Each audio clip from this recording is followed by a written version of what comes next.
Yo, what's good, Tristan? So a question that I get all the time is like, what should I look for in a vocal coach? People either ask like, my vocal coach is like this, is that good, is that bad? Or like, I'm trying to find a vocal coach, what should I be looking for in them? Or like maybe you have a choir teacher and the choir teacher is constantly giving you advice or something and you're like, I don't know who to listen to. This person says this thing, this person says that thing. I'm so confused. How do I know who to listen to? So I'm just gonna give my advice on who I think you should listen to in terms of vocal coaching. And this probably applies like across the board, no matter what it is that you're into. If you're into fucking golfing, if you're into swimming, if you're into professional eating competitions, I don't think it matters. But look, of course, before we get started, be sure you check out my website, youcansinganything.com. I am a vocal coach and I do teach singing lessons online every single day. Also down in my description, links to my vlog channel, my cover channel, and also to my Patreon. On my Patreon, I do have a reward where I will review your singing and help you improve. But all that being said, we'll talk about some of the most important things that you should look for in a singer. And there's one to me that I think is the most important, right? And there's more that come after this, and I'm gonna explain everything I think about this as we go. The first thing is the vocal coach should be able to sing the genre that you're trying to sing. I know there's gonna be a lot of people out there who think not all good singing teachers are good singers. And that might kind of be true. But think of it this way. Would you take guitar lessons from a teacher who couldn't play guitar at all? I don't mean like, okay, they can play and it's pretty good. Like, you can learn from someone that can play and it sounds pretty good, right? You don't have to take good guitar lessons from friggin' Eddie Van Halen or any of these like top of the line guitar players, right? But the guitar player should at least be good enough to where you would actually listen to it and you'd be like, that's not bad, I could dig that. I want to learn how to do that. Because you can't teach a skill that you don't know how to do. It's just not possible. But for some reason in voice teaching, people have this idea that it's okay that the voice teacher can't sing very well or you hate the way that they sound. And to me, that's just not okay. Some people say that there are singing teachers who don't sing good who have helped them. That's great. But you know what would have been better is if that singing teacher could also sing, because they could have helped you even more. So that's just my opinion.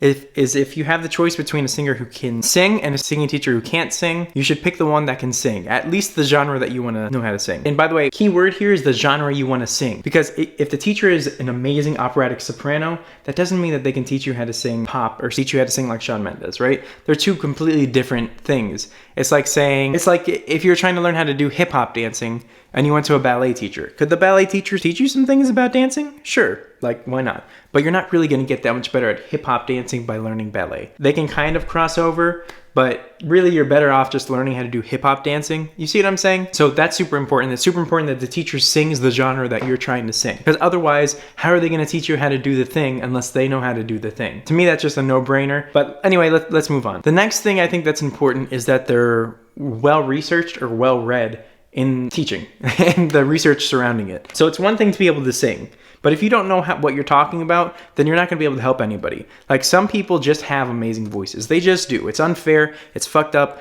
Life isn't fair. Some people just sound amazing and they did nothing to get there. And those people don't really know what it is that they're doing to get better. Like, they just sound good. There's nothing that they can do. They open their mouth and it sounds amazing, and then they try and teach you how to do it and it doesn't make any sense. I've had those teachers too. One teacher, amazing by the way, performed at the Met, amazing teacher, right? They would talk about my auras. Another teacher said that I had these deep-rooted psychological issues with my father that I needed to resolve, which is complete nonsense. But apparently that's supposed to make you better at singing, because then you release all of those tensions.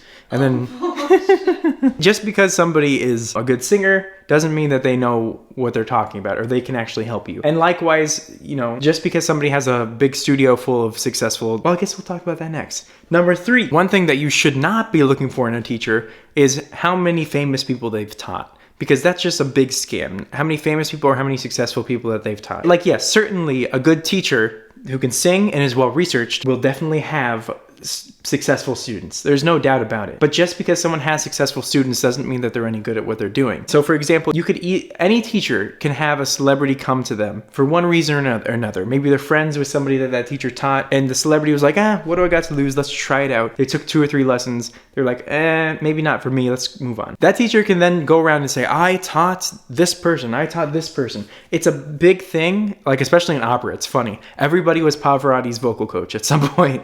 Like, that's a huge selling point. I know the technique that Pavarotti used to sing. Pavarotti's a famous opera singer, by the way. And so that doesn't mean anything. The only thing that matters is the validity of the technique. And the technique can only be valid if the teacher knows how to do it and the teacher understands how to teach it. That's the only way for a technique to be valid. So they can sing it, they can demonstrate it, and they know exactly how to go from A to B to get there. Whether or not they've taught Pavarotti or whatever, that has nothing to do with these 2 steps. And the last thing is you've got to enjoy the lessons. It doesn't matter how amazing someone is, it doesn't matter how much they know. If they're an asshole and they're mean to you, you're probably not going to learn how to do it. Like, that's just my opinion. I mean, personally, if I knew somebody, a teacher who was amazing and knew everything that they were talking about, but they were an asshole to me, I would just put up with it to learn how to do it. But I know there's a lot of people out there who you just can't learn that way, and that's perfectly fine. That's the next thing, is you've got to gel with the coach, right? You've got to have a personal connection. And last thing, actually, I forgot about this one. I think it's important, I don't know how important it is, but it's somewhat important that your teacher used to not be able to sing and now they can sing. It's not the most important thing in the world, right? But it does prove that they can take you from A to B. You see what I'm saying? Because if they can take themselves from A to B, they can bring you from A to B. But I think that there are people who are born amazing or were always pretty decent who can still teach pretty good. So it's not the most important thing, but I do think it's important. And of course, you're never going to have all of these things going on at the same time. An amazing coach who can sing, well-researched, doesn't constantly name drop or talk about the celebrities that they've coached as if that's a valid point, and that you gel with. So you've got to find the right combination of these factors. They should be at least decent at singing the genre that you want to sing.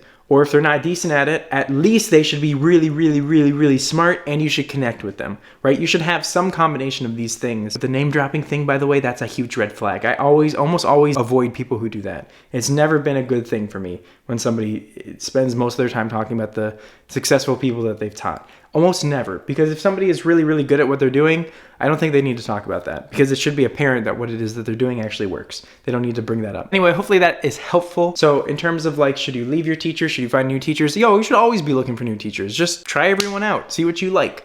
If you're having second thoughts about the teacher that you're working with, try another one.